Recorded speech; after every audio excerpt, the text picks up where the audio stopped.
Olá, bem-vindo a mais um vídeo. Eu sou Adolfo Clair, você está no meu canal. E no vídeo de hoje eu quero conversar com vocês sobre mas não tem J no hebraico, beleza? Antes disso eu peço que você se inscreva no canal, assine as notificações. Na descrição desse vídeo você vai encontrar um curso de grego que eu dou. E nesse curso de grego tem aula de crítica textual junto, tá? Então tem grego e crítica textual, um curso, tá? De valor de pagamento único. E embaixo desse curso de grego você encontra um bacharel em teologia também, beleza? Então, junto com o campo de batalha. Aproveita, vai no meu vídeo da Black Fraud e pega o link com desconto do bacharel em teologia. Vamos ao vídeo em si. Rapaz, uma pessoa comentou aqui no meu canal: mas não tinha J no hebraico, então o nome de Jesus é uma fraude. Porra, cara. Uma coisa nesse argumento é verdadeira. Uma coisa nesse argumento é verdadeiríssimo. Não tem J no hebraico, isso é fato. Só que no hebraico você não tem A, você não tem B, você não tem C, você não tem D, você não tem E, você não tem J, você não tem R, você não tem L, você não tem M, você não tem N. Por quê? Porque as letras que nós usamos hoje são latinas. Ok? Nós usamos letras latinas. Você fala português, mas você usa os caracteres latinos. E essas letras têm sons e características latinos. Mas no hebraico você tem o man. E o man é o M. Não, na verdade não. Man é man, M é M. E mi no grego é mi. Eles têm sons parecidos? Tem. E nós, quando transliteramos de uma língua para outra, nós colocamos eles no mesmo patamar. Man, M e Mi. Porque eles fazem um som parecido, mas eles são três letras diferentes. São três letras diferentes. Então, por exemplo, no hebraico você tem três S's. Você tem o Samer, o Sim e o Shin.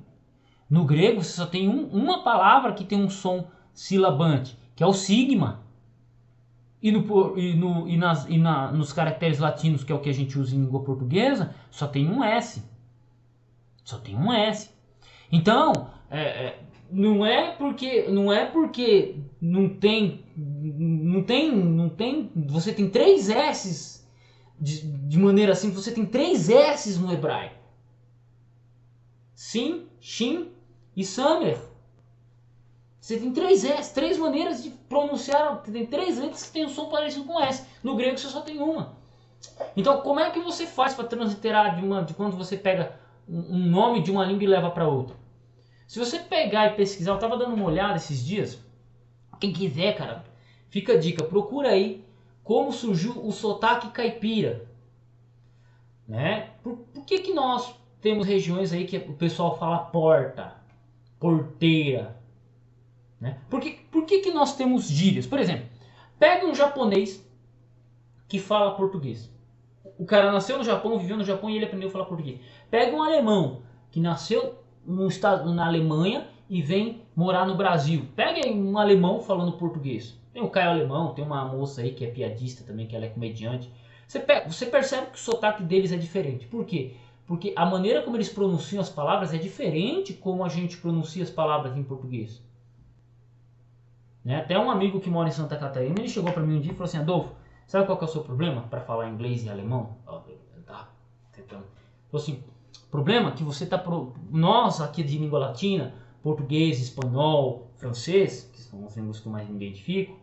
Ele falou o seguinte: nós pronunciamos as vogais com muita clareza. Casa, pega house em inglês. Você mata as vogais, você quase não pronuncia as vogais. Então essa é uma diferença muito grande no jeito de falar. Só que você pega o cara que nasceu na Alemanha, que nasceu no Japão e vem falar o português, eles não vão falar igual o brasileiro. Agora você pega, vamos lá para a Bíblia. Você pega um bando de judeu.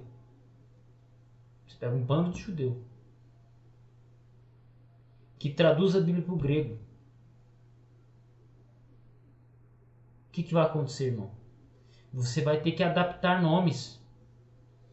Vou dar um exemplo muito claro, não é bíblico. Um personagem, Por que eu mencionei os japoneses?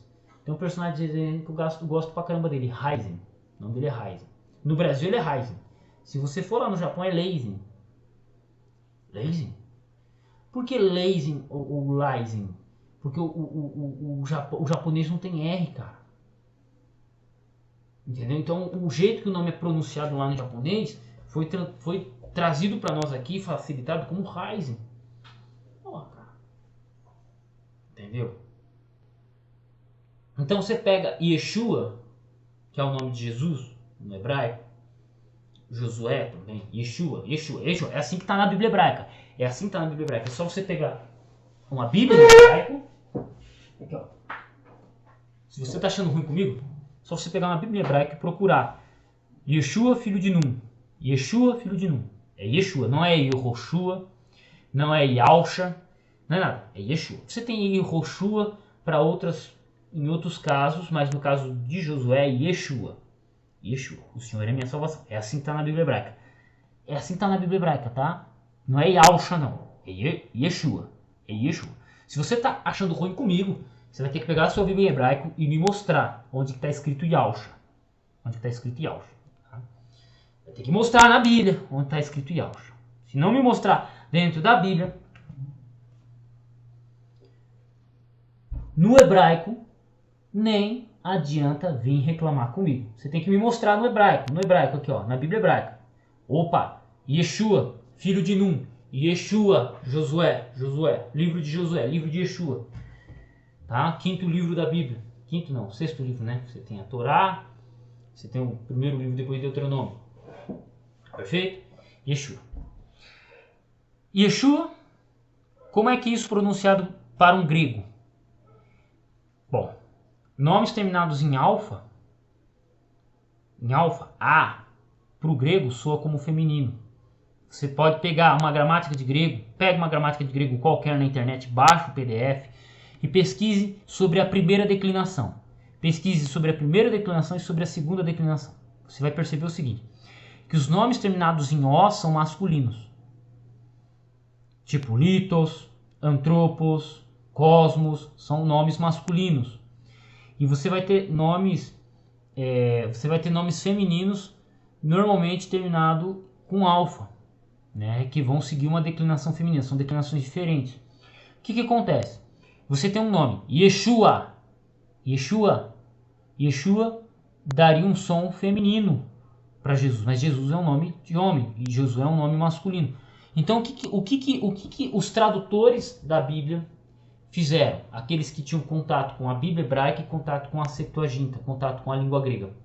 Eles pegaram o nome Yeshua, mantiveram o som parecido com I. Lembra que o Yod e o Iota são coisas diferentes, são letras diferentes, de línguas diferentes, então, mas elas têm um som parecido, então manteve-se o som de I. Ye. Então, I, Iota, Eta, Shu. Opa, nós temos um som de sigma.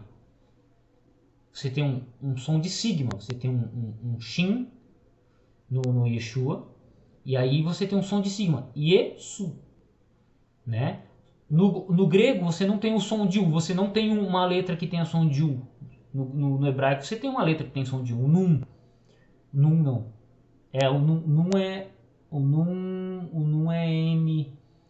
Você tem o Shurik, som de U. O Vav, você tem um Vav com ponto no meio, que tem um som de U. Você tem o som de U. No grego, a letra U, uma letra que represente U, não tem. Então ela é feita pela fusão do ômicron com o Y. Então você vai ter Yesu. Só que se colocasse um alfa no final, Yeshua, você faria com que o nome Yeshua, pronunciado de maneira grega, fosse um nome feminino, mas é um nome de homem. Então o que eles fizeram? Tiraram o alfa e colocaram o sigma, junto com a terminação O, ômicron e Y, para dar o som de U, Jesus. É assim que surge o nome Jesus no grego. Para Jesus? Não, na Septuaginta para Josué. E Jesus, quando ele nasce, ele também recebe o nome de Jesus, né? No Novo Testamento em grego. É claro que a história acontece na língua aramaica, tal, mas o Novo Testamento ele é redigido em grego. E aí você tem a questão do Jesus. Perfeito? Então, é isso que aconteceu. Não tem uma teoria da conspiração, não tem uma reviravolta. Se você conhece, se você sabe, se você conhece um pouquinho de processo de tradução, você percebe isso. Não precisa ser um gênio, não precisa ser um linguista, não precisa ser... Cara, é só você saber... Opa, pera aí. Vamos pegar as letras que têm sons parecidos. Como é que eu pronuncio Miriam? Miriam, no hebraico, se tornou Maria em grego. Quando eu descobri isso lendo a Septuaginta, eu falei, nossa, cara, mas peraí, que Maria, irmã de Moisés. Entendeu? Então, olha que louco. Mas por que Miriam se torna Maria? Porque é mais fácil de pronunciar. Mais fácil de pronunciar. Simples assim. Não tem segredo, não tem uma teoria, não tem... Olha, porque a língua era isso, não. Então, assim... Por exemplo, no grego não tem J. No grego não tem J. O iota, muitas vezes ele é traduzido, ele é transliterado por J para nós. Mas no grego não tem J. Você tem o iota. O iota ele tem o som de I, mas às vezes ele é transliterado por J. Por exemplo, Jacob. Né? O próprio Jesus, no grego, se torna Jesus. Né? E vários outros nomes. Eu não vou ficar citando nomes aqui ad infinito aqui. É só para vocês terem exemplo. Então, o J não tem nem no grego. Por quê? Você tem o alfabeto hebraico, você tem o alfabeto grego e você tem o alfabeto latino. Você vai ter letras com sons parecidos, mas não são a mesma letra. Não são. Você não tem uma letra que pronuncie R no japonês. Os japoneses têm dificuldade de pronunciar o R. Os indígenas, quando os portugueses estavam ensinando português para os indígenas, eles tinham dificuldade com algumas letras. Se eu não me engano, era o L e o R também. O L e o R os indígenas tinham dificuldade de aprender. Entendeu? É só procure aí um artigo como surgiu o dialeto ou a linguagem caipira, cara. Tem um artigo excelente. Depois, se alguém quiser, eu vou dar uma procurada e deixo na descrição do vídeo, ou se alguém perguntar aqui, eu deixo na descrição, porque foi um artigo assim que, pô, cara, extremamente importante. Não, qualquer pessoa que faz um estudo básico sabe que a pessoa que tem uma fala, eu nasci falando hebraico, ela aprende uma outra língua, a pronúncia não é igual. Ou um cara que falava português aprende a falar hebraico, a pronúncia não é igual. Um cara que aprende a falar português, nasce falando português e vai falar francês, ele não fala igual um nativo. Então muita coisa é adaptada. Simples assim. Por exemplo, como é que é o meu nome? Adolfo Euclair. Adolfo Euclair. Se eu chegar lá na França, por exemplo, já vamos chamar de Adolfo Euclair. Né? Tem até pessoas aqui no Brasil que quando pronunciam o meu nome porque eles têm um conhecimento de francês, falam, é Adolfo Euclair. Adolfo Euclair. Adolfo Euclair, professor Euclair. Né? Então é assim. Então, porque o nome não tinha J no hebraico. Foda-se, mano. Não tem nem M no hebraico. Não tem N no hebraico. Não tem Z no hebraico. Não tem iota no hebraico. Não tem alfa, não tem ômega, não tem zeta, não tem eta, não tem teta, não tem iota. Não tem capa, não tem lambda, não tem ni. Assim como no português não tem aleph. Qual que é a letra que representa o aleph no português? O Ain. Vai lá, me diga aí. Não. O nome Yeshua tá errado porque não tem Ain no português. Vai lá.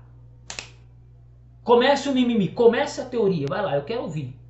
Comece a teoria. Percebeu? Não tem J no hebraico. Beleza, mas no português não tem Ain, não tem Aleph. Como é que a gente faz? A gente tem que arrumar, a gente tem que dar uma ajeitada nisso aí.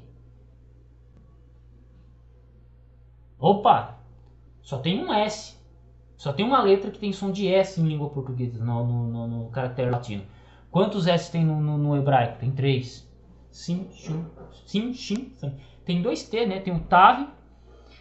Tem o Tav e tem o Tet, né? No hebraico. Você tem o Tav e tem o Tet. 2 letras com som de T. Nós só temos um T. Simples assim. No grego você tem dois O, ômega e ômicron. No português só tem um O. Entendeu? Então, cada língua, ela tem isso, cada língua que tem seu próprio alfabeto, como o caso hebraico, no caso grego, ali, cada letra é cada letra. A gente aproxima os sons, quando você tem uma mistura cultural, como por exemplo, a Bíblia hebraica, que é traduzida para o grego, que se torna Septuaginta, você vai ter alguns nomes que vão ser aproximados, mas não tem como, você não tem letras. Como é que um grego traduz Ain, Aleph? Não dá. Não dá. Então eles têm que fazer arranjos nos nomes. As palavras que dão para ser traduzidas, dá. Você tem Elohim, que pode ser traduzido como Teós, traduz Elohim por Teós. Aí você tem uma tradução. Mas um nome que tem que ser mantido como Yeshua, não dá. Miriam, não dá. Yaakov, mano, você não tem uma letra com som de V no grego. Tem alguma letra com som de V? Não tem. Não tem. Tanto que no hebraico, o Beit, ele vai ter um som de V e ele vai ter um som de B. Que letra no português tem um som de B e som de V? Não tem. Você tem um B e você tem um V. Para nós é muito fácil separar isso aí. Então, quando você só foca no J, só foca no J, só foca no J, só foca no J, parece que tem uma estrutura poderosa. Mas quando você pega e para, mas peraí, vamos lá. Vamos pro Ain, vamos pro Aleph. Opa, por que no hebraico tem 3 letras com som de S e no português só tem uma? Como é que a gente faz? Como é que eu transmito um nome que não seja Jesus, né, Yeshua? Como é que eu vou transliterar um nome que não seja Yeshua para as letras latinas? Como é que eu vou fazer isso? Vai lá, cara, faz esse exercício com outros nomes. Nomes bíblicos nem tão importantes, nem de pessoas nem tão conhecidas. Vai lá, faz o teste.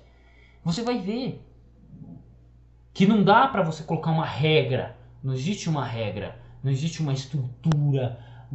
Não. Então não é teoria da conspiração. É adaptação. Você adapta o que dá para ser feito. Você adapta o que dá para ser feito.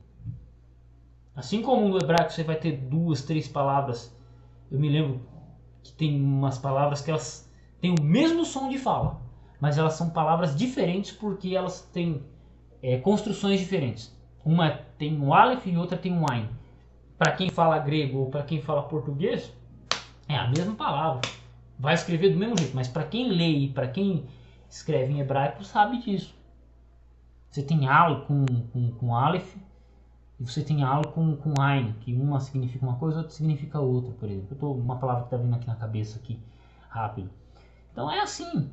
Não, aí os caras começam a inventar teoria da conspiração. Porque é um nome pagão, porque o alfabeto é uma questão pagã. Não, cara. Não tem nada a ver. Falar uma língua, transcrever uma língua não tem nada a ver com paganismo, bicho. Você tem a língua e ela é transcrita. Então o hebraico ele era falado e depois ele passou a ser transcrito em letras. O grego ele era falado e ele passou a ser transcrito em letras. O latim era falado e ele passou a ser transcrito em letras. As letras não tem nada a ver com paganismo. As letras elas são a maneira da gente transcrever ideias, transcrever palavras. Então você foram desenvolvidas as letras para isso. Para que houvesse escrita, porque senão não haveria escrita. Ou a gente usaria o sistema, um sistema de alfabeto não é pictográfico, que cada letra tem um som diferente, ou ela tem um significado. No caso nosso, não. As letras elas têm sons. Então, S, A, ou por exemplo, C, A, S, A, casa. Você tem que formar 4 letras para formar uma palavra casa. Agora, por exemplo, você tem como o caso do japonês, do chinês e por aí vai, que uma letra ela significa amor. O hebraico ele tinha essa estrutura, né? Mas ele seguiu por causa dos fenícios, por causa da influência fenícia, optou-se a usar o sistema de você ter consoantes, consonantal, sistema consonantal, e aí se estrutura as palavras, né? Se estrutura as palavras por consoantes e não por ideogramas, simples assim. Então, é isso, cara. Qualquer estudada básica de linguística, qualquer estudada básica de alfabeto, se o cara conhecia o alfabeto hebraico, o alfabeto grego, o alfabeto latino todo mundo já conhece, mas se o cara conhecer o alfabeto grego, o alfabeto hebraico, pegar alguns nomes e tentar transliterar do hebraico para o português ou do hebraico para o latim, vai ver que, ou do hebraico para o grego, vai ver que vai ter que fazer adaptação. Conhecer um pouco da estrutura da língua. Né? Porque um nome que para nós parece masculino, para outra língua pode soar como feminino. Por exemplo, Paulo Sérgio. O que é Paulo Sérgio? Paulo Sérgio para nós é o nome de uma pessoa. Tem uma banda, não sei da onde aí, acho que dinamarquesa, que se chama Paulo Sérgio. Aí por que a banda se chama Paulo Sérgio? Porque os caras ouviram o nome em português e falaram, nossa, isso aqui soa como horrendo aqui pra nós aqui. Então os caras fundaram uma banda de heavy metal chamada Paulo Sérgio, cara. Aí você fala, porra, mano, caramba. Entendeu? E fora a própria questão dos dialetos. Dentro do hebraico, por exemplo, se você pegar a Bíblia hebraica, você tem a cena do Shibolete e do Sibolete. Teve uma tribo que foi destruir a outra. Eles falaram assim, ó, aquele que chegar aqui falando Sibolete, nós mata ele. Por quê? Porque ele fazia parte daquela tribo. Pelo jeito de fala. Pelo jeito de fala. Por quê? O sotaque era diferente. Aí você olha e aí você vai estudar a língua portuguesa e vai descobrir por que você tem a região que fala porta. Porta, porteira, porco. É, mano. Isso aí, bicho. Isso aí, mano. Entendeu? Você não precisa ser um gênio. Você não precisa ser um cara extremamente habilidoso. É só estudar um pouco. Que você vai entender. Então chega de teoria da conspiração. Chega. Ah, não tem J. Não tem nenhuma letra do alfabeto latino no hebraico. Não tem nenhuma letra do alfabeto grego no alfabeto hebraico. Alfabeto hebraico é alfabeto hebraico. Alfabeto grego é alfabeto grego. E alfabeto latino é alfabeto latino. O resto é a adaptação. É a adaptação. A adaptação respeitando o contexto, respeitando a estrutura da língua e por aí vai. O resto é desconhecimento e mal-caratice. Fui.